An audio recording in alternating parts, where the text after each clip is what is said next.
జ్యోతిస్ఫాటికలింగమౌళి విలసత్పూర్ణేందు అంతామృతై. ఇప్పుడు నేను ఆ శ్లోకం అంతా వ్యాఖ్యానం చేయలేను కానీ ఒక్క మాట చెప్తాను. అర్ధరాత్రి వేళ ఏర్పడిన జ్యోతిర్లింగము. జ్యోతిర్లింగము అన్న మాటకు అర్థం ఏంటంటే అక్కడ వెలుగుతూ కనపడటం కాదు, దాన్ని నువ్వు ఆరాధన చేస్తే అది నీకు ఇక్కడున్న అజ్ఞానపు చీకట్లు పోగొడుతుంది, పోగొట్టి జ్ఞాన జ్యోతిని వెలిగిస్తుంది. ఇక్కడ దానికి ఆ శక్తి ఉంది. అప్పుడు అంతా శివుడిగా నీకు కనపడతాడు. అలా కనపడేటట్టుగా నీకు జ్ఞానము కలగాలంటే నువ్వు ఆ శివలింగమును ఆరాధన చెయ్యి. అందుకే అన్ని జ్యోతిర్లింగములు కావు, జ్యోతిర్లింగమునందు జ్యోతి మీకు కనపడదు. అది ఆంతర జ్యోతి. ఇక్కడ జ్యోతి వెలుగుతుంది ఆ జ్యోతిర్లింగాన్ని చూసినట్లయితే. అందుకని అటువంటి మహానుభావుడైనటువంటి పరమేశ్వరుణ్ణి ఎవరు ఆరాధన చేస్తున్నారో ఆయనని రామలింగేశ్వరుడన్న పేరుతో ఆరాధన చేస్తే ఆయన శివకేశవ భేదమును పోగొడతాడు. అసలు నిజానికి భరతఖండం అంతా తిరిగి మనం దర్శనం చెయ్యవలసినటువంటి క్షేత్రములు కొన్ని లక్షలున్నాయి. మనుష్య జన్మ ఎత్తినవాడు అవన్నీ దర్శనం చెయ్యాలి. ఎక్కడ చేస్తాం? అందుకే లోకంలో ఒక నియమం ఇచ్చాడు.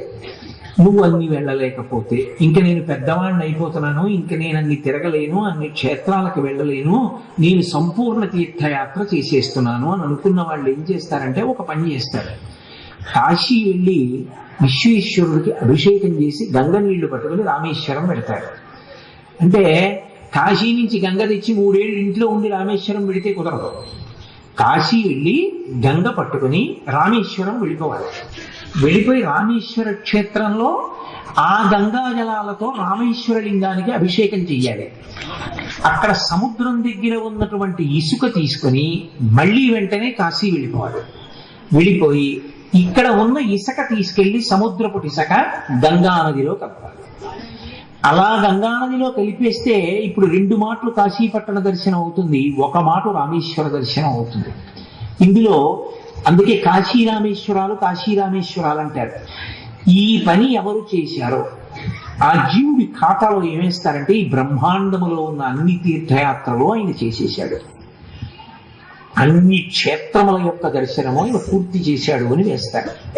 అందుకే పరమేశ్వరుడి చేత నిర్మింపబడిన క్షేత్రము ఒకటైతే నరుడికి అంత గొప్పతనాన్ని తెచ్చిన రామచంద్రమూర్తి ప్రతిష్ఠించిన లింగం ఉన్న రామేశ్వర క్షేత్రానికి అంత ప్రసిద్ధి. ఉత్తరాన కాశీ, దక్షిణాన రామేశ్వరం, ఈ 2 సంపూర్ణ తీర్థయాత్రకి నిలయంగా నిలబడతాయి. మళ్ళీ ఇందులో ఓ విచిత్రం ఉంది. మీరు కాశీ పట్టణానికి వెడతాను అని అనుకుని వెళ్ళడం మానేశారనుకోండి, మీ ఖాతాలో పుణ్యం వేస్తారు. అంటే అలా మానేయమన్న ఉద్దేశ్యం కాదు. ఎవరో పాపం ఒక ఆయన నేను కాశీ పెడతానండి అన్నాడు. ఏదో కారణం కాశీ వెళ్ళలేకపోయాడు, లేదా ఈలోగానే శరీరం విడిచిపెట్టేశాడు. ఇప్పుడు ఆయన ఖాతాలో పుణ్యం వేస్తారు. కాశీ పెడతానని సంకల్పం చేశాడు. రామేశ్వరం పెడతానని సంకల్పం చేస్తే నేను ఉత్తి మాటలు చెప్తున్నాను అనుకుంటున్నారేమో, స్కాంద పురాణం అంతర్గతంగా చెప్తున్నాను. రామేశ్వరం పెడతానన్నాడు అనుకోండి, వెళ్లకుండా శరీరం విడిచిపెడితే బ్రహ్మహత్యా పాతకం వేస్తాడు. అందుకే కాశీ వెడతాననాలి, రామేశ్వరం వెడతాననుకోండి. కాశీ వెడతాను, రామేశ్వరం ఈశ్వరుడు తీసుకెళ్లాలన్నారు, నీ మీద పెట్టుకోకూడదు. అప్పుడు రామేశ్వరలింగ దర్శనము అంత కష్టము, కాశీ దర్శనము తేలిక. అసలు యథార్థానికి కాశీ విశ్వనాథ అనుగ్రహించవయా అంటే తీసుకెళ్తాడు, రామేశ్వరం అంత తేలిగ్గా తీసుకెళ్ళాడు. పైగా రామేశ్వరం వెళ్ళి పాపం మూట కట్టుకోకుండా రావచ్చు, ఎందుకంటే సముద్రాన్ని దాటుతారు, సముద్రపు పాయ దాటి పెడతారు, అయినా పాపం ఉండదు రామేశ్వర దర్శనానికి వెళ్ళినప్పుడు. అంత గొప్ప క్షేత్రం రామేశ్వర దర్శనం. అంటే సముద్రాన్ని పూర్తిగా దాటరు కాబట్టి దానికి ధర్మలోపం ఏం రాదు. కాబట్టి అటువంటి రామేశ్వర క్షేత్రంలో ఉన్నటువంటి రామలింగేశ్వరుణ్ణి మీరు దర్శనం చేయడం అన్ని వేళలా సంభవం కాదు, మీరు అలా సంకల్పం చేయలేరు. అందుకే ఊరూరా రామలింగేశ్వరుణ్ణి పెట్టుకుంటారు. ఊరూరా రామలింగేశ్వరుణ్ణి పెట్టుకుని, 1 నరుడికి కృతజ్ఞత, రామచంద్రమూర్తికి కృతజ్ఞత, 2 ధర్మమునందు ఆలంబనం, 3 రామలింగేశ్వరుణ్ణి దర్శనం చేస్తే మీరు కాశీ ఎప్పుడో అప్పుడు వెళ్ళొచ్చుంటారు. ఇక్కడికి వచ్చి రామలింగేశ్వరుణ్ణి చూసినా రామేశ్వర క్షేత్రమనందున్నటువంటి పుణ్యాన్ని నీకు కటాక్షిస్తాడు. అందుకే రామలింగేశ్వరుడు అన్న పేరుతో ప్రతిష్ఠ చేస్తుంటారు. కాదు, ఇంకొక కారణం ఉంది. రామలింగేశ్వర అని ఎందుకు ప్రతిష్ఠ చేస్తారో తెలుసా? ఇది ఏకంగా దేవతలకే వచ్చింది ఒకప్పుడు అనుమానం.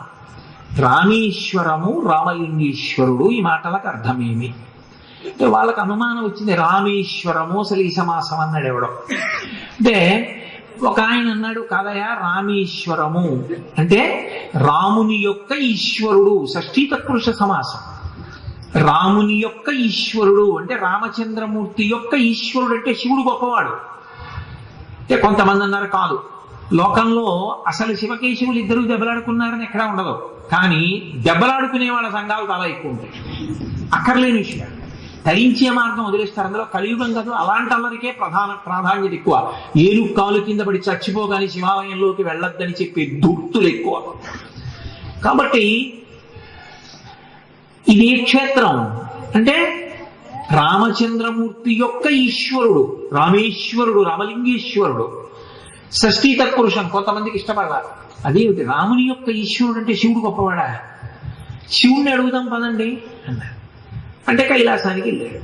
వెళ్ళి అయ్యా రాముని యొక్క ఈశ్వరుడా నువ్వు అంటే ఆయన అన్నాడు, ఆయన మహాజ్ఞాని, ఈశాన సర్వ విజ్ఞానాం ఈశ్వర సర్వభూతానాం బ్రహ్మాధిపతి బ్రహ్మణోధిపతి బ్రహ్మా శివోమి అస్తు సదాశివో. ఆయనకి ఎందుకు అహంకారం ఉంటుంది? ఆయన అన్నాడు, తప్పురా అబ్బాయి, రామేశ్వరము షష్ఠీ తత్పురుషం కాదు, రాముని యొక్క ఈశ్వరుడు కాడు, రాముని ఈశ్వరునిగా కలిగిన వాడు. రాముడే నాకు ఈశ్వరుడు, అది బహువ్రీహి సమాసం. రాముని ఈశ్వరునిగా కలిగిన వాడు, కలది కలవాడు వస్తే వ్యాకరణంలో బహువ్రీహి, కాబట్టి ఇది బహువ్రీహి సమాసం రా అన్నాడు. అంటే చూసావా, నేను చెప్పామా, శివుడు గొప్పవాడు కాదు, శివుడికి కూడా రాముడే గొప్పవాడు. అంటే వెంటనే శివుడి పక్షపాతులు అన్నారు, తప్పు, మా శివుడు అహంకారం లేనివాడు, వినయం, అందుకే అలా అంటాడు. అంటే వాళ్ళు అన్నారు, సరే రాముడిని అడుగుదాం పదండి. ఇప్పుడు రాముడు విష్ణువుగా ఉన్నాడుగా, వైకుంఠానికి వెళ్ళాడు.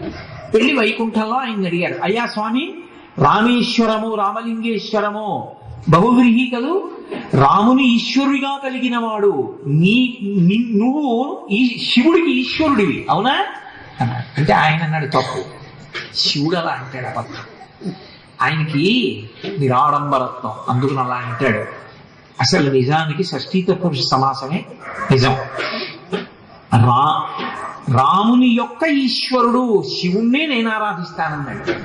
వీళ్ళందరూ బయటికి వచ్చి ఇంట్రెస్ట్, విష్ణువు దగ్గరికి వెడితే శివుణ్ణి నేను ఆరాధిస్తానంటాడు, శివుడి దగ్గరికి వెడితే శివుడు విష్ణువుని ఆరాధిస్తానంటాడు.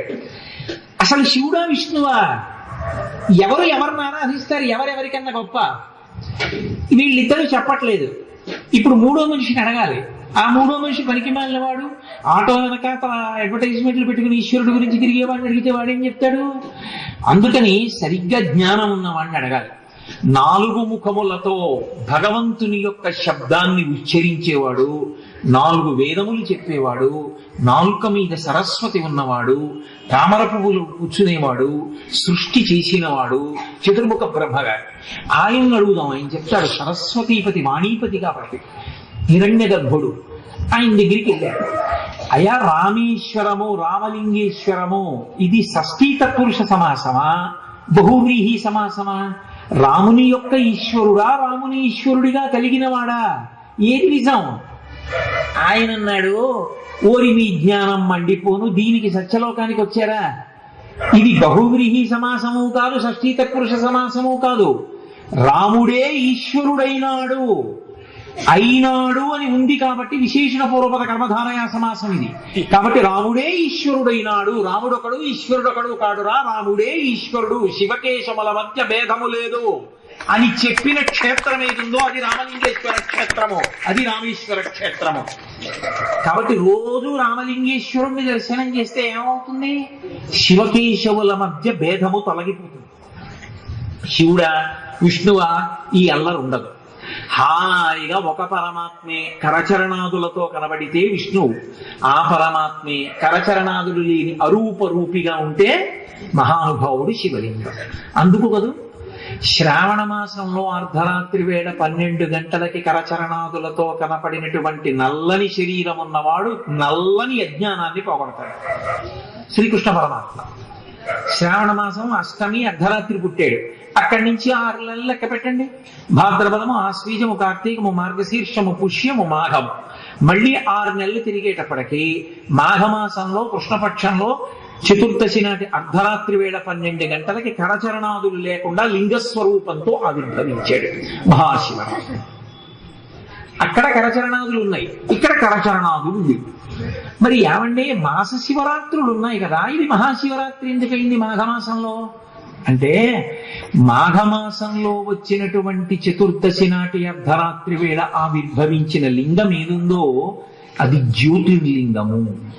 అందుకే మనం మిగిలినవి శివాలయాలన్నా లింగాలన్నా 12 మాత్రం జ్యోతిర్లింగాలని పిలుస్తాం. 12 జ్యోతిర్లింగములు. నిజానికి మిగిలినవన్నీ కలిపి జ్యోతిర్లింగములు లేవు. లోకంలో ఒక ఆచారం ఒకటి ఉంది, జ్యోతిర్లింగార్చన చేశాము అని శివలింగాన్ని జ్యోతుల రూపంలో పెట్టి ఆరాధన చేస్తూ ఉంటారు. కానీ మీరు జాగ్రత్తగా ఆలోచించండి, శాస్త్రంలో ఒక జ్యోతి లింగ స్వరూపం. జ్యోతులన్నీ కలిపి లింగం అవదు, ఒక జ్యోతి లింగము. అందుకే యజుర్వేదంలో రుద్రాధ్యాయానికి ప్రారంభంలో ధ్యాన శ్లోకం ఏమంటుందంటే, ఆపాతాళన భక్తలంత భువన బ్రహ్మాండమా విస్ఫుర జ్యోతి స్ఫాటిక లింగ. పాతాళం నుంచి బ్రహ్మాండం పై వరకు ఒకే శివలింగం ఏర్పడింది, జ్యోతిర్లింగం. జ్యోతిర్లింగం అంటే ఏమిటి అసలు? కాశీలో జ్యోతిర్లింగం ఉంది, సౌరాష్ట్రే సోమనాథం చ శ్రీశైలే మల్లికార్జునం ఉజ్జయిన్యాం మహాకాళం చదువుతుంటాం కదా. జ్యోతిర్లింగం అంటున్నారు కదా, పోలి మిగిలిన వదిలేయండి. శ్రీశైలం మీ అందరూ వెళ్ళిందే, కాశీ మీ అందరూ వెళ్ళిందే. శ్రీశైలంలో లోపల శివలింగం ఉందా, దీపం ఉందా? జ్యోతి అంటే దీపం కదా, మరి అక్కడ దీపం ఉందా, శివలింగం ఉందా? శివలింగం ఉంది, అదేం జ్యోతి కాదుగా. నేను తలుపులన్నీ వేసి లైట్ అర్పించాను అనుకోండి, శివలింగం ఎక్కడుంది చెప్పంటే చెప్పగలరా? మీకు ఇంకో దీపం ఉండాలి కదా. ఇంకో దీపం అక్కడ వెలిగితే మొట్టమొదటిసారి వెళ్ళిన వాడికి కళ్ళ గంతల కట్టో, లేకపోతే చీకట్లో కటిక చీకట్లోనో తీసుకెళ్లి తలుపులు వేసేసి శ్రీశైలం అంతరాలయంలో ఒరే ఎక్కడుందిరా శివలింగం అన్నారు అనుకోండి, చెప్తాడా? ఓ ప్రమిది చేతికి ఇచ్చారనుకోండి, అదిగోనండి లింగం అంటే. ఇప్పుడు అది జ్యోతిర్లింగం అయితే జ్యోతి ఎందుకు కావాల్సి వచ్చింది నీకు? మరి అది దీపం అయితే దీపాన్ని చూడడానికి దీపం ఉంటుందా? లోకంలో ఏదైనా ఒక వస్తువుని చూడడానికి దీపం ఉంటుంది, కానీ దీపాన్ని చూడడానికి దీపం పెడతాడా ఎవడైనా? పెట్టడు. మరి జ్యోతిర్లింగాన్ని చూడడానికి జ్యోతి ఎందుకు అవసరమైంది నీకు? మరి అది జ్యోతిర్లింగం ఏమిటి? ఇంకా అందులో ఏం జ్యోతి ఉంది అంటే, యజుర్వేదం చెప్పింది, జ్యోతి స్ఫాటికలింగమౌళి విలసత్పూర్ణేందు అంతామృతై. ఇప్పుడు నేను ఆ శ్లోకం అంతా వ్యాఖ్యానం చేయలేను కానీ ఒక్క మాట చెప్తాను. అర్ధరాత్రి వేళ ఏర్పడిన జ్యోతిర్లింగము. జ్యోతిర్లింగము అన్న మాటకు అర్థం ఏంటంటే, అక్కడ వెలుగుతూ కనపడటం కాదు, దాన్ని నువ్వు ఆరాధన చేస్తే అది నీకు ఇక్కడున్న అజ్ఞానపు చీకట్లు పోగొడుతుంది, పోగొట్టి జ్ఞాన జ్యోతిని వెలిగిస్తుంది. ఇక్కడ దానికి ఆ శక్తి ఉంది. అప్పుడు అంతా శివుడిగా నీకు కనపడతాడు.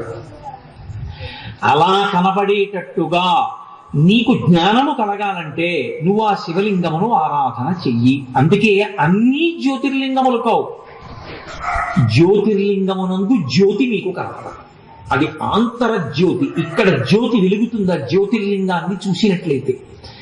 అందుకని అటువంటి మహానుభావుడైనటువంటి పరమేశ్వరుణ్ణి ఎవరు ఆరాధన చేస్తున్నారో ఆయనని రామలింగేశ్వరుడన్న పేరుతో ఆరాధన చేస్తే ఆయన శివకేశవ భేదమును పోగొడతాడు. అందుకే అటువంటి జ్యోతిర్లింగము ఏర్పడినటువంటి రోజు ఏది ఉందో అది మహాశివరాత్రి. దాన్ని గుర్తు పెట్టుకుని ప్రతి మాసంలోనూ కూడా భక్తితో ఆరాధన చేద్దాం అనుకున్న వాడికి ఆ చతుర్దశి తిథి ఉన్నదే మాస శివరాత్రి. ఇప్పుడు లోకంలో వెర్రెక్కువైపోయి కొత్త కొత్త ప్రయోగాలు బయలుదేరాయి. నన్ను ఎందరో అడిగారు, 2వ తారీఖు మహాశివరాత్రి, 3వ తారీఖు మహాశివరాత్రి. శివరాత్రి అంటే ఎప్పుడూ నియమం ఒకటే, అర్ధరాత్రి 12 గంటలకి చతుర్దశి తిథి ఉండాలి. సూర్యోదయానికి చతుర్దశి తిథి ఉన్నది మహాశివరాత్రి కాదు. అర్ధరాత్రి 12 గంటలు దాటి చతుర్దశి తిథి ఉన్నదేదో అదే మహాశివరాత్రి. ఒకసారి దీని గురించి శృంగేరి పీఠాధిపతులు కూడా నిర్ధారించారు. కాబట్టి ఆ చతుర్దశి తిథికి అంత శక్తి ఉంది. అది అలా అనుగ్రహించగలదు. ఈశ్వరుడు ఆ తిథి నాడు ఆవిర్భవించాడు మహాశివరాత్రి నాడు. దాన్ని జ్ఞాపకం పెట్టుకుని మనం ప్రతి ప్రతి మాసంలో వచ్చే చతుర్దశిని మాస శివరాత్రి అన్న పేరుతో ఆరాధన చేస్తూ ఉంటాం. ప్రతి మాస శివరాత్రి చేస్తే అబ్బా మహాశివరాత్రి ఎప్పుడు వస్తుందండి అని మీలో ఆర్తి కలగాలి అని. అందుకని అంతేగాని జాగరణ అన్న మాటకు అర్థం ఏదో ఉత్తినే అర్థం పద్ధం లేకుండా తగినంత కారణం లేకుండా మేల్కొని ఉండుట అన్నది కాదు. జాగరణము అన్న మాటకు అర్థం ఏంటంటే భగవంతుని యొక్క ఉపాసన యందు నీ శరీరమునకు నిద్ర రాకుండా ఉండుట. అలా నువ్వు నిలబడగలిగితే, అలా అర్ధరాత్రి వేళ శివలింగ ఆవిర్భావాన్ని అలా నువ్వు ధ్యానం చెయ్యగలవా అని అడిగింది వేదం. ఆవిస్ఫుర జ్యోతిస్ఫాటికలింగమౌళి విలసత్పుర్నిందువంతామృతై అస్తోకాప్లుతమేకమీశమనిశం రుద్రాను వాకాన్ జపం ధ్యాయే తీప్సిత సిద్ధయే.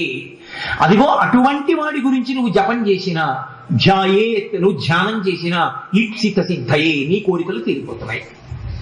అంటే ఇప్పుడు నిజానికి ఆ సమయంలో ఏం చెయ్యమని అంటే, ఒకటి మహాశివరాత్రి అర్ధరాత్రి వేళ శివలింగానికి అభిషేకం జరుగుతుండగా చూస్తూ కూర్చో. 2 ఇక్కడ నువ్వు ధ్యానం చెయ్యి. శివలింగం కటిక చీకట్లో ఎలా ఆవిర్భవించి ఉంటుంది, వెలుతురు చిమ్ముతూ. చీకట్లోనే వెలుతురుకి ఎక్కువ ప్రాధాన్యత ఉంటుంది కాబట్టి ఆ జ్యోతిర్లింగాన్ని భావన చెయ్యి. 3 నువ్వు ఇవేవీ చెయ్యలేకపోతే రుద్రాన్ని పారాయణ చెయ్యి. రుద్రానికి ఒక శక్తి ఉంది. రుద్రంతో అభిషేకమే చెయ్యాలి అని లేదు. రుద్రాన్ని మీరు పారాయణ చేస్తే చాలు. అందున పైకి శబ్దం రాకుండా లోపల కానీ పారాయణ చేశాడనుకోండి, దాని శక్తి మరింత ద్విగుణీకృతం.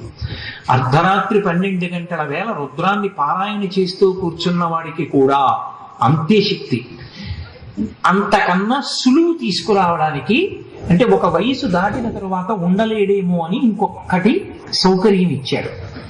మాఘకృష్ణ చతుర్దశి నాటి అసుర సంధ్య వేళ ప్రదోష వేళ ఒక్క మారేడు గలమైన శివలింగం మీద ఎవడు వేస్తున్నాడో వాడికి ఇక మోక్షం వస్తుందా అన్న ప్రశ్న అడగవద్దు. ఇచ్చి తీరుతాం.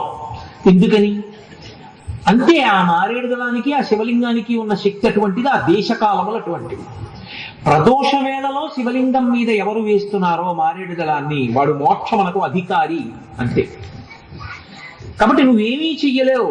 మారేడు దళం తెచ్చుకుని మారేడు దళాన్ని ఓం శివాయ నమః శివాయ నమః, నీకు ఇంకేమీ రావక్కర్లా.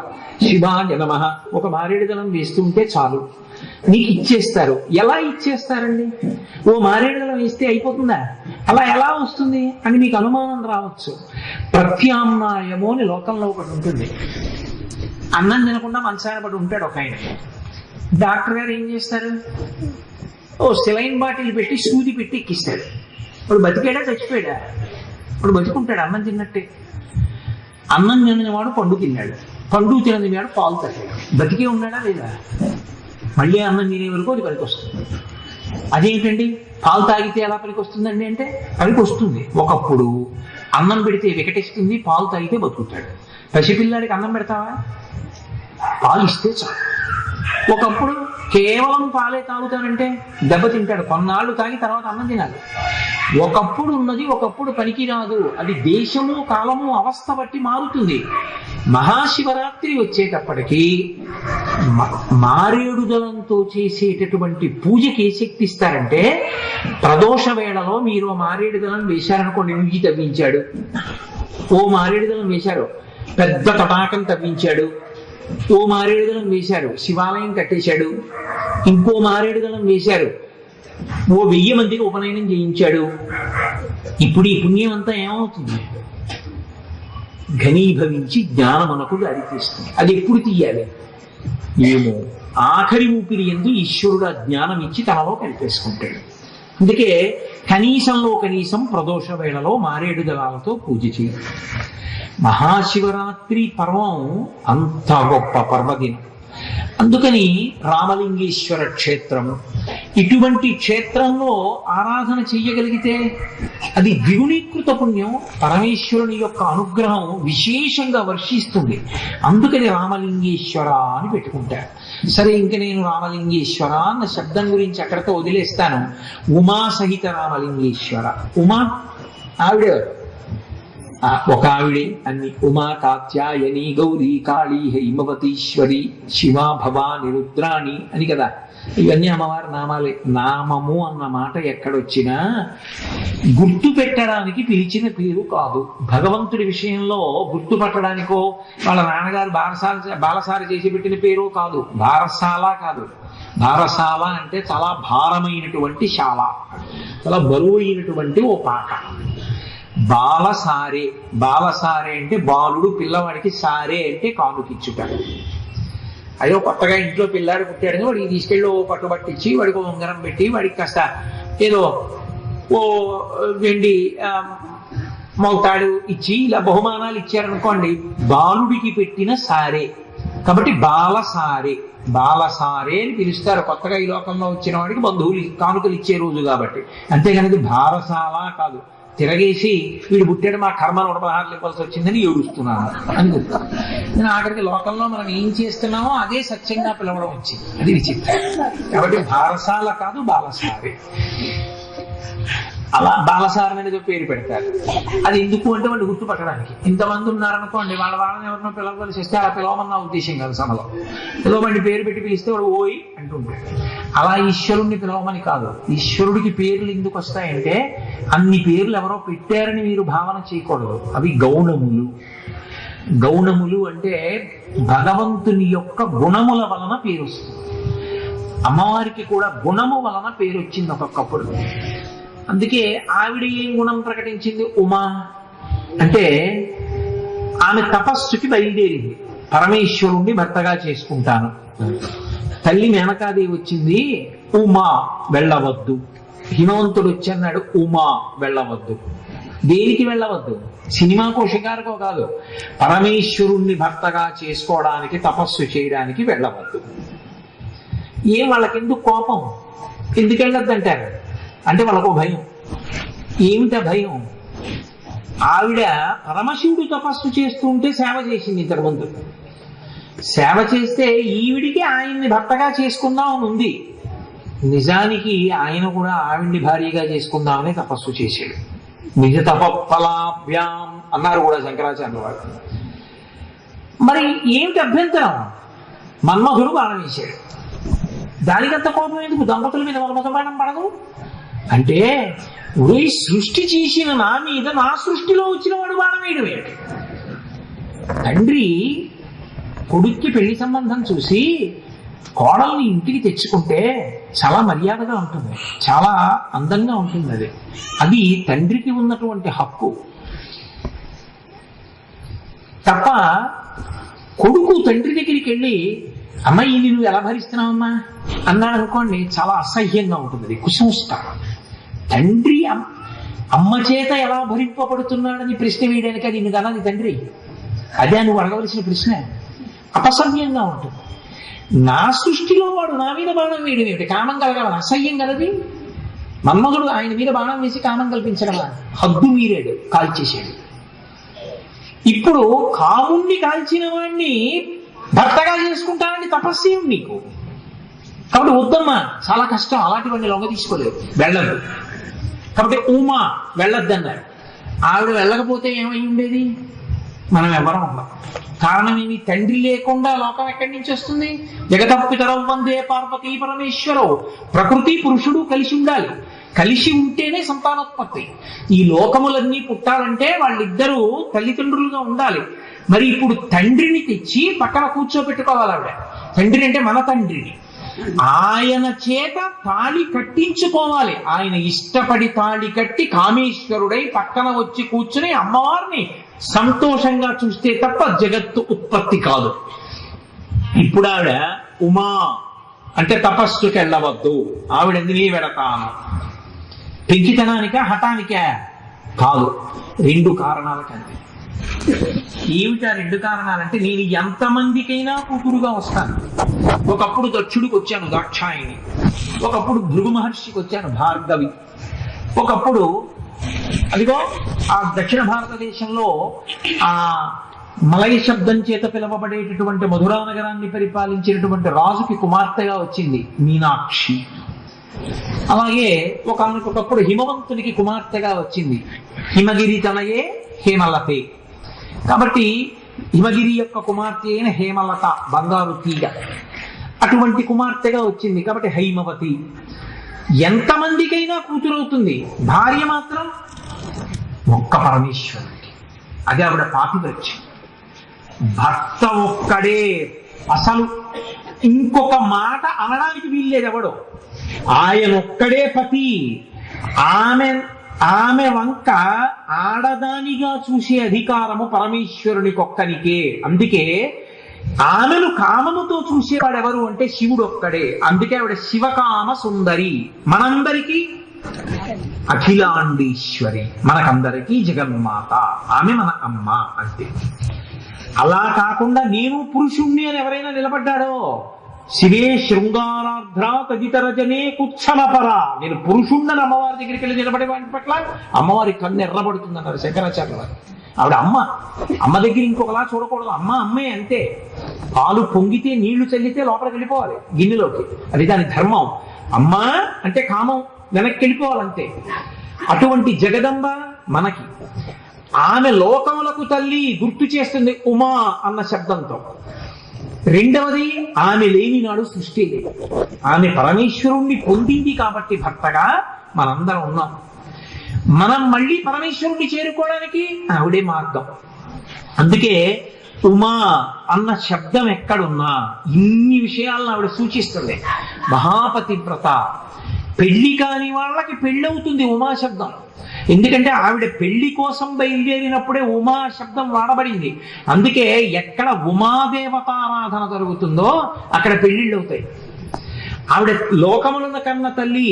ఉమా అన్న శబ్దంతో ఆరాధన చేస్తే బిడ్డలు పుడతారు.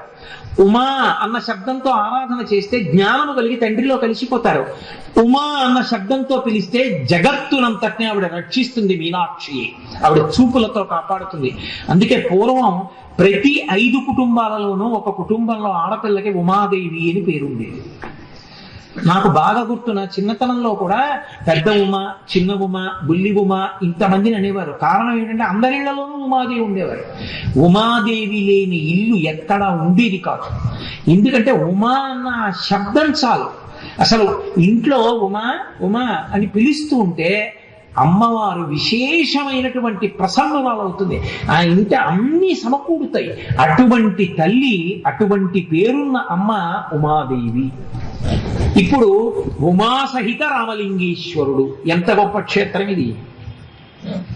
పేరు పెట్టుకోవడం అంటే ఏదో పేరు పెట్టుకోవడం కాదు, పేరు పెట్టడంలో పెద్దల యొక్క నైపుణ్యం పైకొస్తుంది.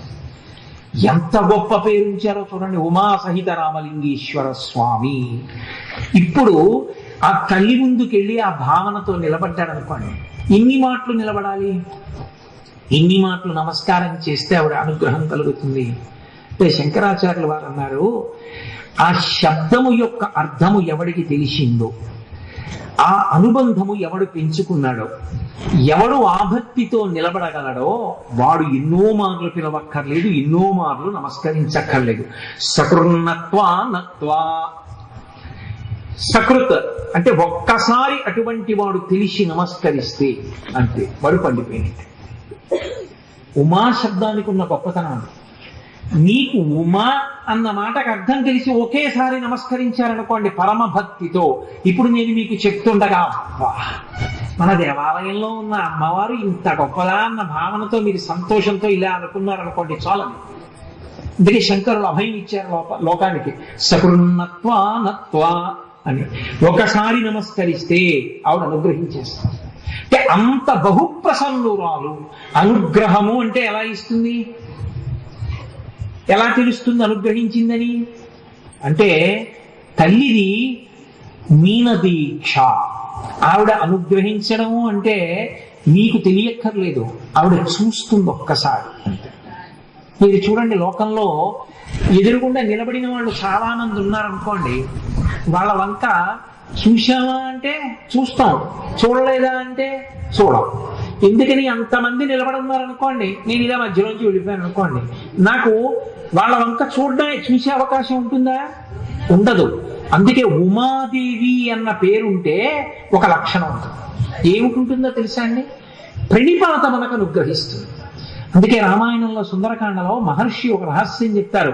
ప్రణిపాత ప్రసన్నాహి మైథిలీ జనకాత్మజ అలమేష పవిత్రాతుం రాక్షసో హతో భయాత్ అంటారు. ఉమా అన్న తల్లి దగ్గరికి వెళ్ళి మీరు నేల మీద పడ్డారనుకోండి, అంతే, ఆవిడ అనుగ్రహిస్తుంది. కారణం ఏంటి? ఇప్పుడు అంటే అలా పడమని నేను చెప్పట్లేదు సుమండి, అది ఇబ్బంది కూడా, అలా చేయకూడదు. నేను ఇలా వెళ్ళిపోతుంటే ఎవరో అడ్డంగా పడ్డారనుకోండి, నేనేం చేయాలి? ఎప్పుడు దూకేసి వెళ్ళిపోతానా? ఆగుతాను కదా. ఆయన లేవలేదనుకోండి, ఏం చేయాలి? నేను వంగి అయ్యా లేవండి, ఎందుకు అలా బెంగపెట్టుకుంటారు? ఏం బెంగలేదు, పరమేశ్వరుడు ఉన్నాడు, రామలింగేశ్వరుడు ఉన్నాడు, ఉమాదేవి ఉంది, మనకేమి బెంగ అని నేను పైకి లేవనెత్తుతానా ఎత్తనా? అంటే ఇప్పుడు నేను ఆగితే ఎవరి కోసం ఆగాలి? నేను చూస్తే ఎవరి కోసం చూడాలి? నేను పట్టుకుని పైకెత్తితే ఎవరినెత్తాలి? ఎవడు పడిపోయాడో వాణ్ణి. ఒకవేళ వాడేదో మీ మీద భక్తితో పడిపోలేదండి, వాడు రాయి తన్నుకు పడిపోయాడు, అయినా నేను ఆగాలా వద్దా? అయినా నేను పైకెత్తాలా వద్దా? అయ్యా నేను మీ మీద గౌరవంతో పడిపోలేదండి, రాయి తన్నుకు పడిపోలేండి, నా మీద గౌరవంతో పడిపోయారా, ఇంకోటే కాదు, ముందు దెబ్బ ఎక్కడ తగ్గింది చూసుకోండి అని నేను ఆయన వంక చూస్తానా చూడనా? మొత్తానికి నేను ఆగడానికి, చూడడానికి, పట్టుకోవడానికి, పైకెత్తడానికి, మాట్లాడటానికి ఏది కారణమైంది? కింద పడ్డమే. అదొక్కటి కూడా నాకు రాదంటే ఇక ఉద్ధరించగలిగిన వాడు లోకంలో. ఎందుకంటే అలా కింద పడిపోవడం, మరి అది ఎందుకు వచ్చింది శాస్త్రంలో అంటే, అమ్మా ఇంకా పడడానికి చోట్లేదు నాకు, అంత కింద పడిపోయాడు. ఏమిరా ఇంత కిందే పడ్డావు, ఇంకా కింద పడడానికి అవకాశం ఏది? పాతాళంలో పడ్డానికి నాకు అవకాశం లేదు. ఎంత కింద పడిపోవచ్చో అంత కింద పడిపోయిన వాడిని, ఎంత నిటారుగా నిలబడచ్చో అంత నిలబడిన దానివి నువ్వు. ఇప్పుడు నేను లేవలేను, నువ్వు పడక్కర్లేదు, కానీ నా కోసం నువ్వు వంగాలి. ఆవిడికి ఏం అవసరం వంగడానికి? కారుణ్యం అంతే. అది మీనాక్షి. అది మీనాక్షి అన్న మాటకు అర్థం ఏమిటంటే రాశీభూత కారుణ్యమో. అందుకే తల్లి కీర్తన చేస్తూ ఆ మాట అన్నారు, నిన్ను ఎలుగెత్తి పిలిచాను నీకు వినపడలేదా మీనాక్షి అన్నారు. అంటే అదే మాట కాదు, మీ కీర్తనలోని భావం. మీనాక్షి పడిపోతే చూస్తుంది, మీరేం నోరు విప్పి చెప్పక్కర్లేదు. అమ్మా ఎంత కింద పడిపోవచ్చో, కింద పడిపోవడం అంటే ఎన్ని భయంకరమైన తప్పులు చేయొచ్చో అన్నీ చేసేసాను. శాస్త్రంలో నా తప్పులకి ప్రాయశ్చిత్తం లేదు. నేను ఇన్ని తప్పులు చేశానని నీకు వచ్చి చెప్తున్నాను. నోటితో ఎన్ని తప్పులు చేశానో చెప్పడం కుదరదు అసలు. అజ్ఞానినామయా దోషాం అశేషాం విహితాం హరే. ఎన్ని చేశాడో చెప్పట, అశేషాం చెప్పడం కుదరదగా. అది గడుచుతనం అంటే. ఈశ్వరుడి దగ్గరికి వెళ్ళి పోనీ ఇంకేమంటే ఈ తప్పు చేశానండి అని చెప్దామంటే, ఈశ్వరా నీ స్తోత్రాలకైనా హద్దుందేమో, నా దోషాలకి హద్దు లేదు, చెప్పడానికి కుదరదు. అవి ఎవడు రాయలేడు. మహానుభావుడు చిత్రగుప్తుడు ఎలా రాస్తున్నాడో ఆయనకే తెలియాలి. అశేషాన్ విహితాం హరే క్షమస్వత్వం క్షమస్వత్వం శేషశైల శిఖామణే. నేను తప్పులు చేయడానికి ఉన్నాను, నువ్వు తప్పులు తీయడానికి ఉన్నావు, కాబట్టి తీసి అంటాడు ఒక్కసారి సుప్రభాతం జరిగి. అలా అమ్మవారి దగ్గరికి వెడితే అది కూడా చెప్పక్కర్లేదు నోటితో. ప్రణిపాత ప్రసన్నాహి మైథిలీ జనకాత్మజ. ఇలా పడిపోతే ఏమవుతుంది ఇలా చూడాలి. అది మీనాక్షి, అది ఉమా. ఆవిడ తల్లి కాబట్టి చూస్తూ ఉంటుంది, ఎప్పుడు చూపులతో ఉద్ధరణ చేస్తూ ఉంటుంది. ఎలా? ఆవిడ ఇవ్వలేనిది ఏమీ ఉండదు. అందుకే ఆవిడికి మారు పేరు ఏమిటో తెలుసా శాస్త్రంలో? కామకోటి అని పిలుస్తారు. కామకోటి అంటే కామము అంటే కోరికే, కోటి అంటే హద్దు. ఏమంటే ఈ హద్దు దాటకండే అంటారు, ఇది దాటి నడిస్తే కింద పడిపోతారు. హద్దు, ప్రతిదానికి హద్దు ఉంటుంది. అమ్మవారు కామమునకు హద్దు. కామమునకు హద్దు అంటే మీరు మరోలా అనుకోకూడదు. నువ్వే కోరిక కోరుతావు, కోరు. కారు కావాలా? నువ్వు నమ్మడుగు ఇస్తుంది. అమెరికా అధ్యక్షుడిని అయితేనండి చేస్తుందా నన్ను అంటే వాంఛితార్థ ప్రదాయిని. ఆ కోరిక నీకు ఇస్తే నువ్వు బాగుపడతావు అంటే ఇస్తుంది, నువ్వు పాడైపోతావు అంటే ఇవ్వదు. అది గుర్తుపెట్టుకోవాలి.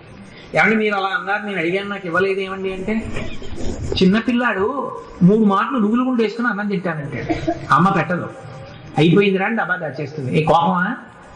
వాడికి కానీ నువ్వులు గుండా అన్నం ఎక్కువ పెడితే వేడి చేసి దగ్గు వస్తుంది వాడికి, అందులో ఒక్క మాట వేసి అయిపోయిందిరా అంటే మళ్ళీ 2 రోజులు పోయాక పెడుతుంది కాస్త సబ్బు సాగిచ్చి. అమ్మకి తెలిసి ఎంత పెట్టాలో, ఎప్పుడు పెట్టాలో, పెట్టడము తెలుసు, పెట్టకుండా ఉండడము తెలుసు. పెట్టడం కారుణ్యం, పెట్టకపోవడం కారుణ్యం. ఆవిడ నీకు ఇవ్వలేదంటే కారుణ్యం అని నమస్కారం చెయ్యి, అది భక్తి పండిందని గుర్తు. కాదు నాకు ఇవ్వలేదని నువ్వు ఆవిడ మీద పగబెట్టుకుంటానంటే నువ్వు పచ్చికాయని గుర్తు. పగబెట్టుకు చేసేది ఉంది. రామాయణంలో అయోధ్యకాండలో రాముడు మాట అంటాడు, అసంకల్పితమై వేధ యతకస్మాత్ ప్రవర్తతే నివర్త్యారంభమారబ్ధం అముదైవస్య కర్మ తత్ అంటాడు. నువ్వు లోకంలో ఎదురుకుంటా దశరథ మహారాజు గారు రాజ్యం ఇవ్వలేదని లక్ష్మణ ఆయనతో దెబ్బలాడదాం అంటున్నావు, బానే ఉంది. మరి నిన్న రాజ్యం ఇస్తానన్నవాడు ఎవరు? నిన్న రాత్రి నేను వెళ్ళి అడిగానా నాన్నగారిని నాకు రాజ్యం ఇమ్మని? నేను అడగలేదు. రామా ఇలానా అని కబురు చేసి పక్కన కూర్చోబెట్టుకుని, రామా నీకు రాజ్యం ఇస్తానన్నది ఎవరు? నాన్నగారే. నాన్నగారు పిలిచి రాజ్యం ఇస్తానన్నప్పుడు ఏమన్నావు? అబ్బా నాన్నగారు ఎంత మంచివారో ఎంత మంచివారో ఎంత మంచివారో అన్నాం. తెల్లవారేటప్పటికి ఇవ్వనన్నది ఎవరు? నాన్నగారే. అంటే ఇస్తానంటే నాన్నగారు, ఇవ్వనంటే నాన్నగారు కాదా? ఇచ్చిన నాన్నగారే, ఇవ్వకపోయినా నాన్నగారే. మరి ఇస్తానన్న నాన్నగారు ఇవ్వకుండా చేసిన వాడెవరు? వెనకనున్న ఈశ్వరుడురా. నీకు ఎదురుగుండా ఉన్న తండ్రి కనపడతాడేమో, వెనకనున్న పరమేశ్వరుడు కనపడతాడు. ఎవరితో యుద్ధం చేస్తావు? అనుదైవస్య కర్మ తత్. అందుకు నీ ఈశ్వర శాసనాన్ని అనువర్తించు, ధర్మాన్ని మాత్రం మొదలుపెట్ట. ధర్మాన్ని పట్టుకుని నడుస్తూనే ఉండంటాడు. వాంఛితార్థ ప్రదాయిని భగవతి విషయంలో కూడా అంతే. అమ్మా నువ్వు ఇచ్చావు, ఏదో అదృష్టం ఉంది. అమ్మా నువ్వు ఇవ్వలేదు, ఎందుకో నాకు పెట్టలేదు, ఇది పెడితే నేను పాడైపోతానన్నమాట, కాబట్టి నువ్వు నన్ను అనుగ్రహించావు. ఒక్కొక్కడ చూడండి, రైల్లో రిజర్వేషన్ దొరకలేదని ఎడుస్తాడు. ఆ రైల్లో రిజర్వేషన్ దొరకకుండా రైలు వెళ్ళిపోయి 2 కంపార్ట్మెంట్లు కాలిపోయి అనుకోండి, అమ్మ బాబోయ్ దొరకలేదు ఎంత అదృష్టం అంటున్నావు. దొరకకపోయిన తర్వాత సంతోషిస్తాడు ఒక్కొక్కడు.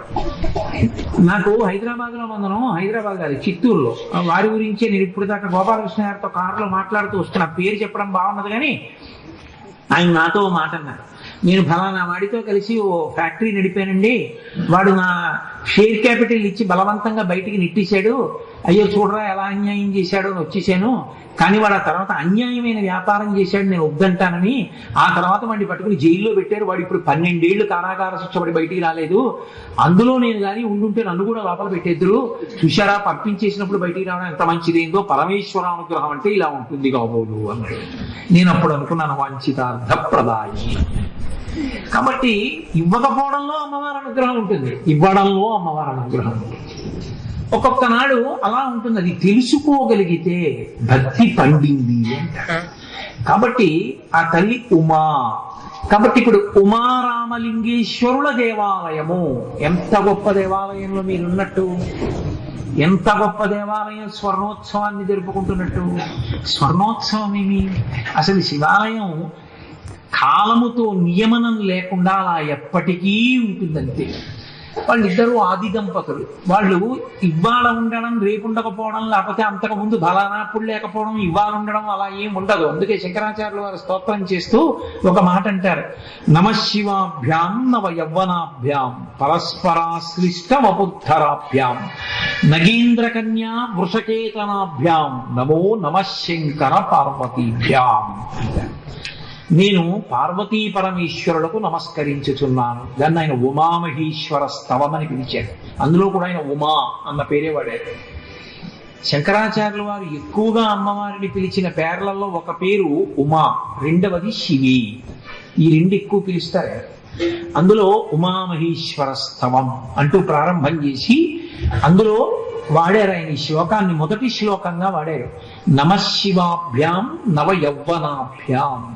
నేను పార్వతీ పరమేశ్వరులకు నమస్కరించుచున్నాను. ఇటువంటి వారిని నవయవ్వనాభ్యాం, ఎప్పుడు మంచి యవ్వనంలో ఉండేవాళ్ళని. అంటే ఏమండి శంకరాచార్యులు వారు స్తోత్రం చేసేటప్పటికి యవ్వనంలో ఉన్నారు, కానీ ఇప్పటికి ముసలి వాళ్ళు అయిపోయారు అవరు. ఎందుకు వారు అంటే కాలమునందు మనం లొంగిపోతాం, వాళ్ళు కాలమునకు లొంగేవారు కాదు, కాలము వారి చేతిలో ఉంటుంది. అందుకే సూర్యచంద్రులు ఇద్దరు ఆవిడికి తాటంకములుగా ఉంటారు. మనం సూర్యచంద్రులు కదిలితే కాలం కదులుతుంది, కాలంలో మనం పడిపోతాం. వాళ్ళకి ఆ అవసరం ఉండదు, వాళ్ళు కాలాతీతులు. కాబట్టి నమశివాభ్యాం నవయవ్వనాభ్యాం పరస్పరాశ్లిష్టవపుర్ధరాభ్యాం, ఇద్దరూ ఎప్పుడూ ఒకరినొకరు కౌగిలించుకుని ఉంటారు. అదేం పిచ్చండి, ఎందుకు అలా కౌగిలించుకుని కూర్చోవడం బాగుంటుందా? అలాగా అంటే మనకి సనాతన ధర్మమునందు ఉపాసన రహస్యం ఒకటి ఉన్నది. పురుషుణ్ణి ఒక్కడిని ఆరాధించడం కానీ, స్త్రీని ఒక్కటనే ఆరాధించడం కానీ ఉండదు. అసలు అలా ఆరాధన చెయ్యరు. రాముణ్ణి ఒక్కడినే పెట్టి ఆరాధన చేశారనుకోండి, చాలా ప్రమాదం వస్తుంది. అందుకే ఎవ్వరూ చేయరు. రామారాధన లోకంలో ఉండదు. శ్రీరాముడిగా ఆరాధన చేస్తాం. శ్రీరాముడు అంటే శ్రీకారం ఎప్పుడు పెడతామంటే భార్యాసహితుడు అని గుర్తు. అందుకే ఎప్పుడు కూడా పెళ్ళైపోయిన వాడు పేరు రాసుకుంటే ఒక్క పేరు రాసి విడిచిపెట్టకూడదు. మీరు నా దగ్గరికి పట్టుకొచ్చి అయ్యా కొంచెం మీరు ఏదో దీని మీద కాస్త మంచి మాట రాయండి అన్నారు అనుకోండి, నేను శుభం భూయా లేకపోతే మంగళం మహత్ అని రాసి సంతకం పెట్టాను అనుకోండి, నేను సంతకం పెట్టినప్పుడు చాగంటి కోటేశ్వర శర్మ అని పెట్టకూడదు, శ్రీ చాగంటి కోటేశ్వర శర్మ. అదేంటంటే మీకు మీరు శ్రీ పెట్టుకున్నారు. శాస్త్రం అంతే, శ్రీకారం ఉండాలి. శ్రీకారం ఉంది అంటే దాని అర్థం ఏంటంటే ఎడం భుజం మీద ఉత్తరీయం ఉంది అని గుర్తు. ఎడం భుజం మీద ఉత్తరీయం ఉంది అంటే గుర్తు ఏమిటంటే భార్య బ్రతికుంది అని గుర్తు. భార్య బ్రతికుంటే వచ్చిన ఐశ్వర్యం ఏమిటంటే వాడు యజ్ఞాధికారమును పొంది ఉన్నాడు అని గుర్తు. మంగళప్రదుడు. భుజం మీద తువ్వాలి లేదు, కుడి భుజం మీద వేసుకున్నాడంటే పాపం ఆయనకి యజ్ఞం యాగం హోమం ఏమీ చేసే అధికారం లేదండి, అమంగళకరుడు, భార్య లేనివాడు, కాబట్టి అన్నిటికీ ఆయన పనికిరాడు అని చెప్పడానికి గబుక్కుని తెలియక అడుగుతారేమో అని కుడి భుజం మీదకి ఉత్తరీయం వేసుకుంటారు భార్య లేకపోతే. ఎడం భుజం మీద తప్ప ఉత్తరీయం ఎప్పుడూ ఇంకోలా ఉండకూడదు. అందుకే చొక్కా విప్పుకుని ఏదైనా ఏ పూజా కార్యక్రమంలోనో కూర్చున్నా ఇలా తిప్పి ఉత్తరీయం తీసుకొచ్చి ఇలా కుడి భుజం మీద వేసుకోకూడదు. తిప్పి ఉత్తరీయాన్ని ఎడం భుజం మీదకి వచ్చేటట్టే వేసుకోవాలి. అలా వేసుకుంటే భార్యాసహితుడు. వీడు అసాధ్యం పనులు చేసి ఎప్పుడైనా ఉత్తరీయం లేకుండా తిరుగుతాడో ఏమిటో అని చెప్పి మామగారు ఏం చేస్తాడంటే 5వ యజ్ఞోపవీతాన్ని వేస్తాడు. అది ఉంటే ఉత్తరీయం లేని సమయంలో ఉత్తరీయం ఉన్నంతగా అది కాపాడుతుంది, ఆ మంగళత్వాన్ని నిలబెడుతుంది. సరే, అందుచేత వాళ్ళిద్దరూ పరస్పరాశ్లిష్టవపుర్ధరాభ్యాం, ఇద్దరూ కలిసి ఉంటారు. ఎక్కడ మీరు ఆరాధన చూడండి, స్త్రీ సహితుడై శక్తి సహితుడైన పరమాత్మ మాత్రమే ఆరాధన యోగ్యుడు. జగద్గురువైన శంకరుడు ఏదైనా మాట్లాడారంటే అంత లోతుగా మాట్లాడతాడు తప్ప ఏదో ఉత్తుత్తినే మాట్లాడడానికి ఆయన ఎందుకు, ఆయన మాట్లాడక్కర్లేదు. పరస్పరాశ్లిష్టవపుర్ధరాభ్యాం, ఒకరినొకరు కౌగిలించుకున్న శరీరములు ఉన్నవారు అనక్కర్లేదు. దాని అర్థం ఏంటంటే ఉపాసన చేసినప్పుడు శ్రీరాముడు, పార్వతీ పరమేశ్వరులు, రుక్మిణీ కృష్ణులు. అందుకే శచీ పురంధరాభ్యాం నమః, సీతారామాభ్యాం నమః, ఉమామహేశ్వరాభ్యాం నమః అంటాం. కానీ ఏదో ఒకళ్ళ పేరు చెప్పి భార్యను వదిలేయడమో, భార్యను పూజ చేసి భర్తను వదిలేయడమో శాస్త్రంలో చెయ్యం. కారణం ఏమంటే ప్రకృతి పురుషుడు కలిసి ఉండాలి. పురుషుడు లేని ప్రకృతి అసలు ఉండదు. ప్రకృతి లేని పురుషుడు అయోమయం నీకు తెలియదు. అంటే మీరు బాగా అర్థం చేసుకోండి. పురుషుడు అంటే కంటికి కనపడేవాడు కాడు అని అర్థం శాస్త్రంలో. ప్రకృతి మీ కంటికి కనపడుతుంది, అందుకే అమ్మవారు కనపడేటట్టుగా ఉంటుంది శివలింగం పక్కన. కరచరణాదులతో మూర్తిగా ఉంటుంది పార్వతీదేవి, శివలింగంగా ఉంటాడు పరమేశ్వరుడు. లింగం అంటే గుర్తు. ఇప్పుడు అది అక్కడ ఆ చెట్టు ఉంది, ఆ చెట్టు ఉన్నది అని నేను అన్నప్పుడు ఆ చెట్టులో ప్రాణం ఉన్నది.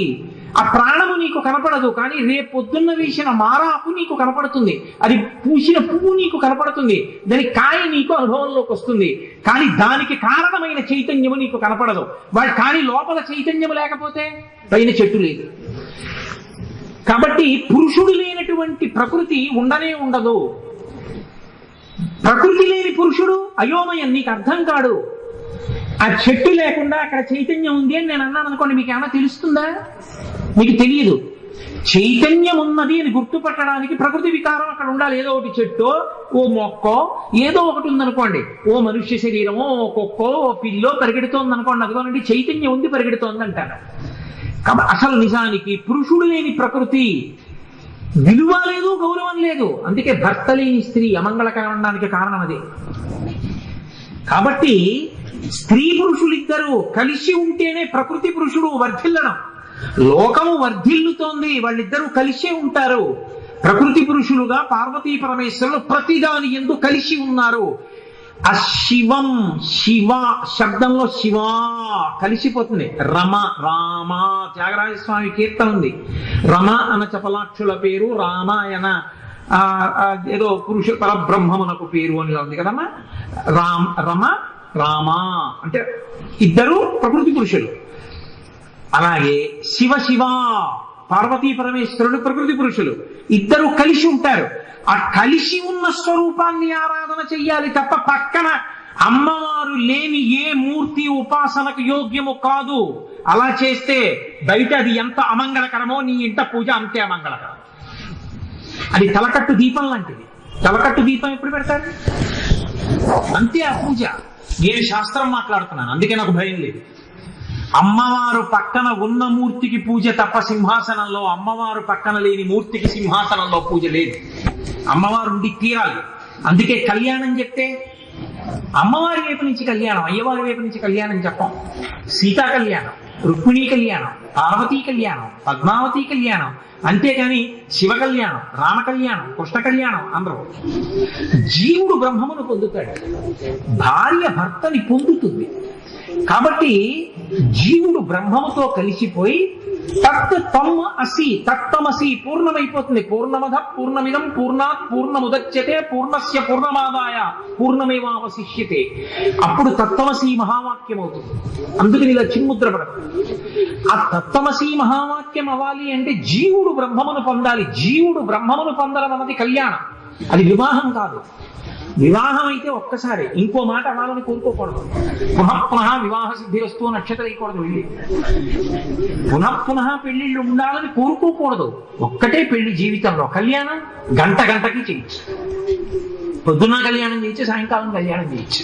భక్తులు ఎక్కువ మంది ఉన్నారనుకోండి కళ్యాణానికి, పొద్దున్న ఓపర్యాయం చేసి సాయంత్రం ఓపర్యాయం చేయొచ్చు. అదేంటంటే అన్ని మాటలు మంగళసూత్రాలు కట్టి అలా చెయ్యొచ్చా? చెయ్యొచ్చు. ఎందుకంటే అది కళ్యాణం. అంతేగాని పెళ్లికి కళ్యాణ శుభలేఖాన్ని మనం వేసుకోకూడదు. అది వివాహ మహోత్సవ ఆహ్వాన శుభపత్రిక, అది వివాహం. వివాహము అంటే అంటే విశేషమైన దాన్ని, వాహము అంటే పొందడానికి, బ్రహ్మమును పొందడానికి పక్కన ధర్మపత్నిని స్వీకరిస్తున్నాడు. ఇద్దరు కలిసి ఇప్పుడు ప్రయాణం చేస్తారు. కాదు, వివాహము అంటే అంటే విచిత్రమైన వాహము, బరువు తలకెత్తుకుంటున్నాడు. అది ఎంత పెరిగిపోతుందో అంత సంతోషంగా ఉంటుంది.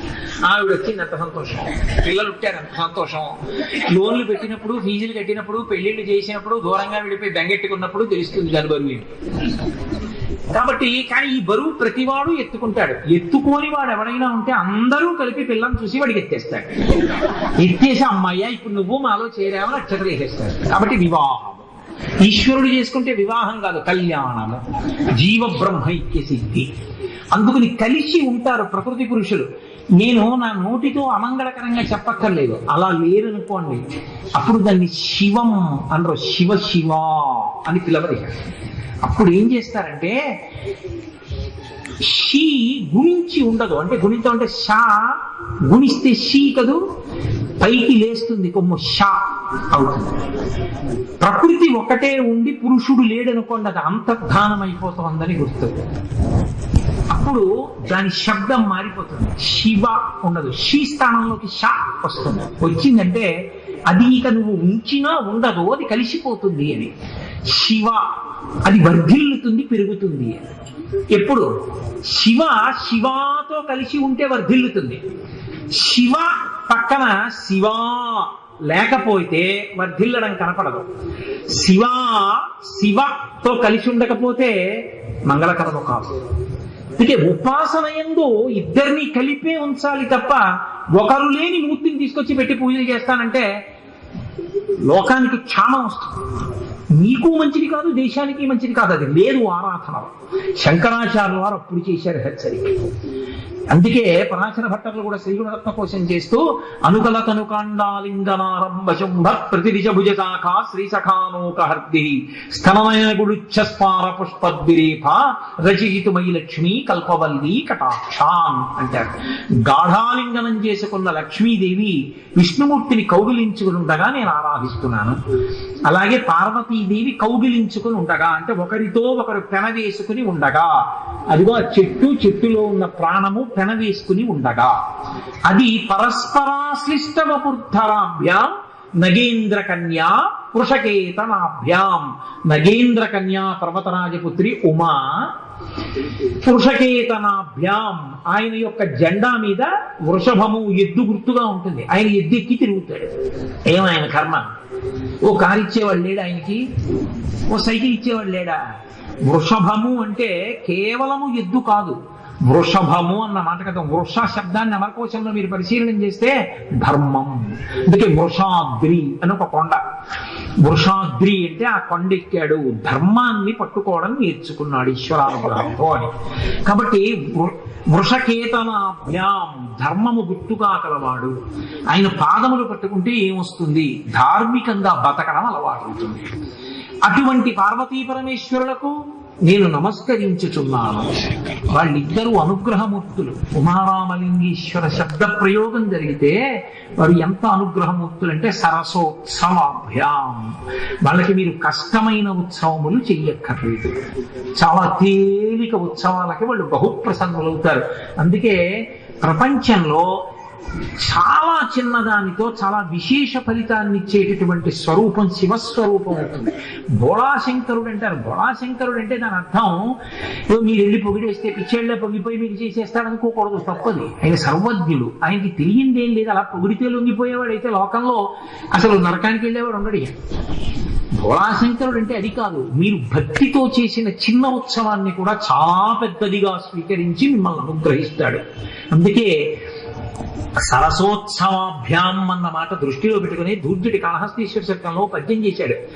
శ్రీశైలేషు భజింతునో యభవు కాంచీనాథు సేవింతునో కాశీవల్లభు కొల్వబోతున మహాకాళేషు పూజింతునో నా శీలం బడువైన మేరువణుచును రక్షింపవే నీ కృపాశ్రీ శృంగార విలాసహాసముల చే శ్రీ కాళహస్తీశ్వర అన్నాడు.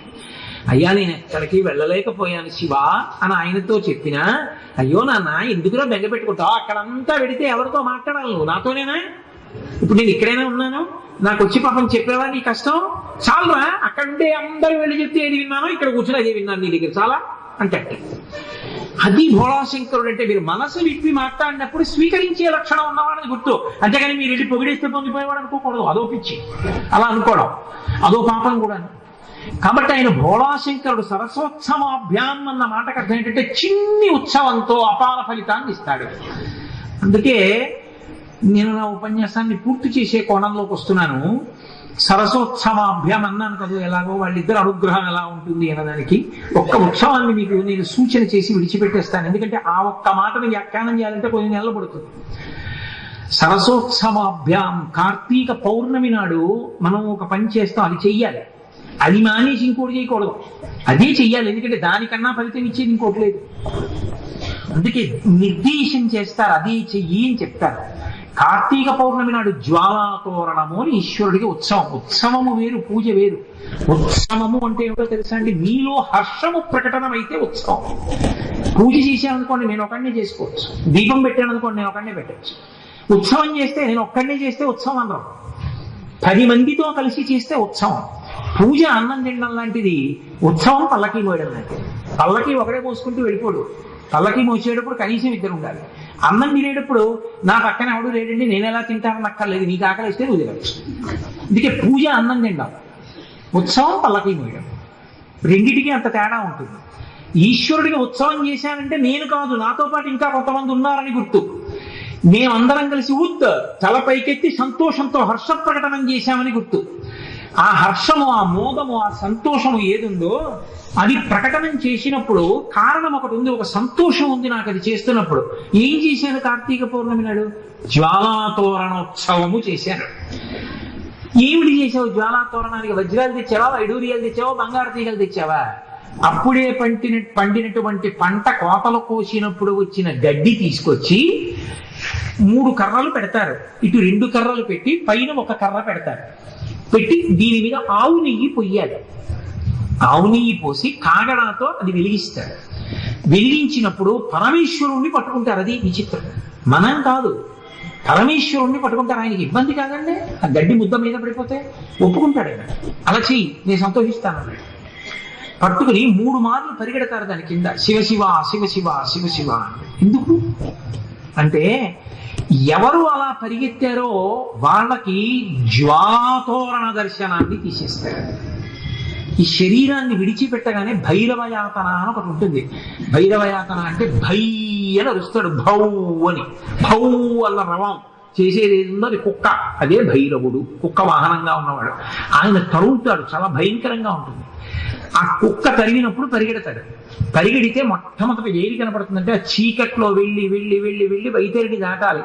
కొడుకు ఆవును దానం చేస్తే దాన్ని తోకట్టుకుని ఎడతాడంటారు. పాపం వాడు చేస్తాడా? మనం చేసాం కనుక రూపాయల ఇచ్చి గోదానం మనం చేసాం, వాడు అదే చేస్తాడు. రూపాయల గడ్డి పరక వస్తుందా? కాబట్టి వైతరిని ఎవడు దాటిస్తాడు? నువ్వు గోదానం చేస్తే మీ నాన్నగారి పేరు చెప్పి నీ కొడుకు చేస్తాడు. నువ్వు చేసింది లేదు, నీ కొడుకు చేస్తాడా? ఇంకా ఎందుక పేరాశ? కాబట్టి చీకట్లో పరిగెడతాడు. పరిగెత్తి పరిగెత్తి పరిగెత్తి పరిగెత్తి వాడికి జ్వాలాతోరణం కనపడుతుంది. అమ్మయ్యా వెలుతురు కనపడింది అనుకుంటాడు. తీరామోసి ఏమిటది? మంటలతో కూడిన ద్వారం. జీవుడు అందులోంచి నరక ప్రవేశం చేస్తాడు. అది భయంకరంగా ఉంటుంది అని ఇప్పుడు అవన్నీ పాపం మిమ్మల్ని నేను భయపెట్టడం ఎందుకు? శాస్త్రంలో చాలా ఘోరంగా వర్ణిస్తారు. అది కనపడకుండా చేస్తా. నీ కొడుకు చేశాడా, అల్లుడు చేశాడా వదిలి, నీ మనవడు చేశాడు, ఇవి అక్కర్లా. ఒక్కసారి కార్తీక పౌర్ణమి ఒక్కటే నేను మీతో మనవి చేశా కదా, కృష్ణ చతుర్దశి మాఘమాసంలో ప్రదోష వేళ ఒక మారేడు జలం వేస్తే ఎలా ఫలితం వస్తుందో అది అన్ని వేళలా వేస్తానంటే కుదరదు. మళ్ళీ మీకు నేను యథార్థం చెప్పనా? మహాశివరాత్రి నాటి ప్రదోష వేళ చేసినటువంటి శివార్చన కన్నా గొప్పది శ్రావణ మాస సోమవారం నాటి ప్రదోష వేళ చేసిన శివార్చన. ఈ రెండిటికన్నా గొప్పది మార్గశీర్ష మాసంలో తెల్లవారుజామున 3 గంటలకి గజ గజ గజ గజ ఉనికిపోతూ మంచు పడిపోతుంటే అంత చలిలో వచ్చి స్నానం చేసి ధావళి కట్టుకుని రుద్రనమక చమకాలతో శివలింగానికి ఎవడైనా చల్లనీళ్లతో అభిషేకం చేస్తే, ఫ్రిడ్జ్ లో పెట్టి తెమ్మని నేను చెప్పట్లేదు, ఉపజలాలు చల్లటి నీళ్లు స్నానం చేయిస్తే ఆర్ద్రాభిషేకం అంటారు. ఆర్ద్ర నక్షత్రంలో అలా అభిషేకం చేస్తే విశేష ఫలితము. ఒకే ఒక్కసారి కాకినాడ పట్టణంలో ఒక శివాలయంలో నేను ఆధ్వర్యం వహించి చేయించాను అలాగా ఆర్ద్రాభిషేకం. అద్భుతం ఆ ఉత్సవం. అంత చలి. శంకరాచార్యులు వారు దెప్పి పొడిచారు కూడా పరమశివుని. చాలి ఏమా చెప్పొచ్చావు, పైనేమో చంద్రుడు చల్లన, ఒంటి మీద ఉన్న పాములు అడుగున చల్లగా ఉంటాయి. నేను ఎప్పుడు పట్టుకుని చూడలేదు. పాములు అడుగున చల్లన. శరీరంలో సగభాగం పార్వతీదేవి, ఆమె హిమగిరి తనయ, మంచుకొండ కూతురు కాబట్టి ఆవిడ చల్లన. ఉండేది మంచుకొండ, అది చల్లన. ఇవేమీ చాలలేదు నీకు. ఇంకా మార్గశీర్ష మాసం తెల్లవారకట చన్నీళ్ళ అభిషేకం కావాల్సి వచ్చింది. సాంబే పరబ్రహ్మడి, స్వామిమే ఇవ్వలేమని ఈ నీళ్లు పుచ్చుకొని ఇంత ఫలితం ఇచ్చావా అన్నారు శంకరాచార్య గారు. అటువంటి మహానుభావుడు ఆయన. ఆయన అన్ని అంత సులువైన పుచ్చుకొని అంత ఫలితాన్ని ఇస్తూ ఉంటాడు. ఒక్కసారి ఆ గడ్డి పరకలు వెలుగుతూ ఉండగా 3 మాటలు ఇలా ఇలా వెళ్ళొచ్చాడు అనుకోండి, శివశివ శివశివ అంటూ పల్లకీతోటి, అంతే. అక్కడ నరకద్వార దర్శనాన్ని చెయ్యనివ్వడు. పాపరాశి కాలిపోతుంది. ఏమన్నా మరి చేసిన పాపాలన్నీ అంత తేలిగ్గా పోతాయా అంటే పెద్ద దూది పర్వతం ఉంది, ఒక నిప్పు నిరుసు చాలదా కాల్చడానికి? ఒక నిరుసు చాలు, ఒక్క జ్వాలాతోరణం చాలు కాల్చేయడానికి. ఇప్పుడు ఆ మిగిలిపోయిన గడ్డి తీసుకెళ్లి గడ్డి వాములో పెడితే, కాలుతున్న గడ్డి కాదు నా ఉద్దేశం, ఆరిపోయిన గడ్డి కొంత తీసుకెళ్లి గడ్డి వాములో పెడితే శం చతుష్పదే రుద్రం చెప్పింది. 4 కాళ్ళ ఉన్నటువంటి వాటన్నింటికి కావలసినటువంటి గ్రాసము దొరుకుతుంది. అంటే పంటలో గడ్డి చక్కగా సమృద్ధిగా లభిస్తుంది. అన్ని సంతోషంగా గడ్డి తిని పాలిస్తాయి. ఇంకా గడ్డి ఎంత వచ్చిందంటే అర్థం ఏంటి? పంట బాగా పండిందని. కంకులు లేని గడ్డి ఒకటే వస్తుందండి, అలా రాదుగా. కంకులు గడ్డి కూడా వస్తాయి. అందుకని నీకు ఇహమునందు తినడానికి అన్నం వస్తుంది. ఇప్పుడు నీకు ఈశ్వరుడికి ఇచ్చాడు కాబట్టి మార్గశీర్ష మాసంలో నిజానికి కార్తీక మాసం వెళ్ళగానే ఏం చేస్తారంటే, ఇంటికి వచ్చినటువంటి పదార్థాన్ని, ఆ ధాన్యాన్ని, కొత్త బియ్యాన్ని కొన్నా కూడా తిన్నగా వండుకు తినకూడదు. మొదట పాయసం వండి లక్ష్మీదేవికి నైవేద్యం పెట్టాలి. పెట్టి అప్పుడు తింటారు. అందుకే మాసానం మార్గశీర్షోహం అంటాడు. యథార్థానికి ఆయన ఆ మాట ఎందుకు చెప్పాడంటే, ఒరే పంటంతా ఇంటికి వస్తోంది, ఉపాసనకి మార్గమునకు శీర్షము చివరికి వచ్చావు కాబట్టి లక్ష్మీ పూజ చేస్తారు. ఆ మాసంలో లక్ష్మీ పూజ చేసి కాత్యాయని వ్రతం చేస్తారు మార్గశీర్ష మాసమున. సరే, అందుచేత మహానుభావుడు కేవలం దాని కింద నుంచి తిరిగితే నీ పాపరాశి ధ్వంసం చేసి నరకద్వారం కనపడకుండా చేశాడు. 2, నీకు పశువులకి కూడా కావలసినంత గ్రాసము ఆహారము దొరికేటటువంటి భాగ్యాన్ని కటాక్షించాడు. పార్వతీ పరమేశ్వరులతో కలిసి తిరిగి వచ్చావు కాబట్టి నీకు వచ్చేటటువంటి అమంగళములన్నింటినీ తీసేస్తాడు. నమశివాభ్యాం అశుభాపహాభ్యాం, అశుభాల్ని తీసి శుభాల్ని ఇస్తాడు. సరసోత్సవాభ్యాం, చిన్నది పుచ్చుకొని అంత గొప్ప గొప్ప ఫలితాలు ఇస్తాడు. అందుకే మహానుభావుడు మల్లన్న గారు అష్టదిగ్గజాల్లో ఒకడు, ఆయన పరమశివుణ్ణి స్తోత్రం చేస్తూ ఒక మాట అంటాడు. శివుని శిరమున కాశిని నీళ్లు చల్లి పత్తిరి సుమంతనెవ్వాడు పారవయించు, కామధేనువు వానింటి గాడి పశువు, అల్ల సురశాఖ వానింటి మల్లె చెట్టు అన్నాడు. పరమశివుడు ఎంతటి సులభుడంటే, మహానుభావుడికి ఎవరికైనా సత్కారం చేస్తాను అంటే ఏదో పూలదండ ఇస్తే సంతోషిస్తారు, పంచలు చాపిస్తే సంతోషిస్తారు తప్ప, ఏమంటే మీరు ఉపన్యాసం బాగా చెప్పారు, కుండని నీళ్లు తీసుకొచ్చి మీ నెత్తి మీద పోతాం అనుకుంటున్నాం అంటే ఎవడైనా ఒప్పుకుంటాడా? మళ్ళీ వస్తాడా? ఊరు ఎవడు రాడు. కానీ పరమేశ్వరుడికి మాత్రం పోని ఆయన ఇచ్చిన నీళ్లేగా దిక్కుమాల గోలా, నువ్వేమి కొత్తగా సృష్టించలేదు, పోనీ ఆయన ఇచ్చిన నీళ్లే వీడిని అభిషేకం చేయరా అంటే పోనీ ఆ పాత్రతో పోయిడు ఓ ఉద్ధర నోటు పుచ్చుని ఇలా మొదలెడతాడు. ఇప్పుడు ఉద్ధరినితో అభిషేకం అంటే అయినా సంతోషిస్తాడు. వీడు ఇంటికి వెళ్ళిపోతున్నట్ట, అందుకని ఏం చేస్తాడంటే ధారాపాత్ర పెట్టి నీళ్లు పెట్టి దర్భెట్టి వెళ్ళిపోతాడు. అలా నెత్తి మీద చుక్క చుక్క చుక్క చుక్క చుక్క పడుతూనే ఉంటుంది. అలా చేస్తే ఎంత పొంగిపోతాడు. ఒరే, నేను ఎంత చల్లగా ఉన్నానో మీ ఊరంతా చల్లగా ఉంచుతాను. ఎంత సరసోత్సవాభ్యాం, మహానుభావుడు కాదండి, ఎంత సులభుడు. కాబట్టి శివుని శిరమున కాసిన్ని నీళ్లు చల్లి, ఎవడు నా మొహం మీద నీళ్లు చల్లాడండి వాడు, ఏదైనా వెనక్కి వెళ్ళిపోతుంది నీళ్లు చల్లితే. అగ్నిహోత్రం మీద నీళ్లు చల్లితే ఆరిపోతుంది, పాల మీద నీళ్లు చల్లితే వెనక్కి పోతాయి, పరమశివుడి నెత్తి మీద కాసి నీళ్లు చల్లితే పొంగిపోతాడు. ఇదేం విరుద్ధం శివ? నీళ్లు చల్లితే పొంగిపోతావా? లోకంలో ఎవడి మొహం మీద నీళ్లు చల్లితే గొడవకొస్తాడు. నీ తల మీద కాసి నీళ్లు చల్లితే పరవశించిపోతావు. పత్తిని సుమంతనెవ్వాడు పారవయించు, వాడేం మారేడు దళాలను తెచ్చి 2 ఆకులు లేనివి, 1 ఆకు లేనివి, చీడ లేనివి, పురుగు లేనివి, కన్నాలు లేనివి వెతికి జాగ్రత్తగా దళాల కింద విప్పి ఒక్కొక్క దళాన్ని పూజ చేశాడు. అంటే రొట్ట ఇలా ఎత్తి అలా వారేస్తాడు అంతే, విసిరీశాడు ఆకులన్నీ. అందులో గంగరీపురం ఉంటే అది కూడా బాగుంటుంది ఆయన మీదంటే. పత్తిని సుమంతనెవ్వాడు పారవయించు, ఎంత పూజ చేసావురా, ఎంత పూజ చేసావురా అని కామధేనువు వానింటి గాడి పశువు, కామధేనువు తెచ్చి వాడి ఇంట్లో పశువుగా కట్టేస్తాట.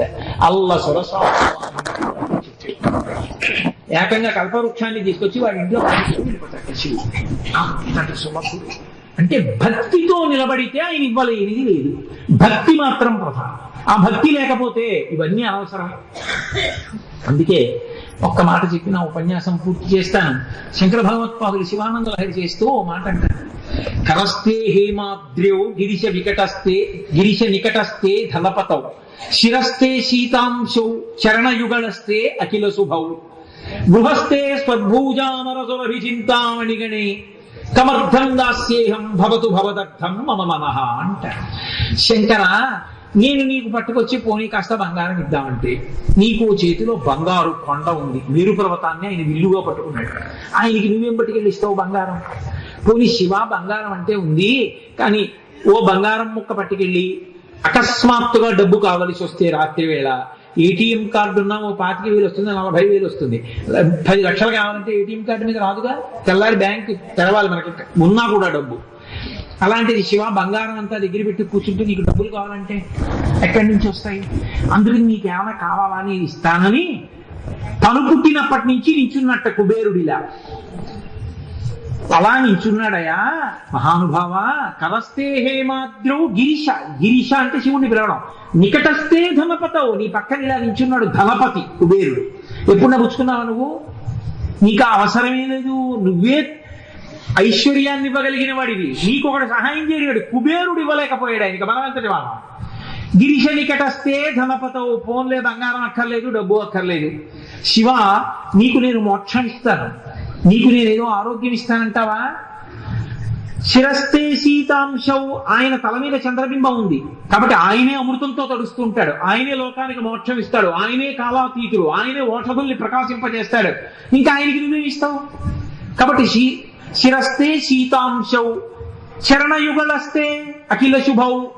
ఎవరింట్లోనున్న శివం అంటే శుభం, శివ అంటే శుభం, శోభనం, మంగళం, క్షేమం, భద్రం, యోగం పర్యాయ పదాలు. ఎవరింట్లోనైనా ఓ శుభం కలగాలంటే పరమశివుడి కాలి బొటన వేలు ఇలా కదిలితే తోరణం ఎచ్చి పట్టుకుంటుంది. ఈశ్వర శుభాలన్నీ నీ పాదాల దగ్గర ఉన్నాయి, ఇంకా నేను నీకు కొత్తగా ఏం శుభం చేయను? కాబట్టి చరణ యుగళస్తే అఖిల శుభౌ. అటువంటి వాడికి నీకు నేను ఇంకా ఏమి ఇవ్వగలను? పైగా పోనీ నీకు ఇల్లు కట్టిస్తాను దేవా, నీకు నీ గోడ బంగారు తాపడం చేయిస్తాను అంటావా? మహానుభావుడికి ఆయన ఇల్లే గృహస్థే స్వర్భూజామర సురభిచింతామణిగణే, ఆయన ఇంట్లోనే కామధేనువులు, కల్పవృక్షాలు ఇవన్నీ ఉన్నాయి.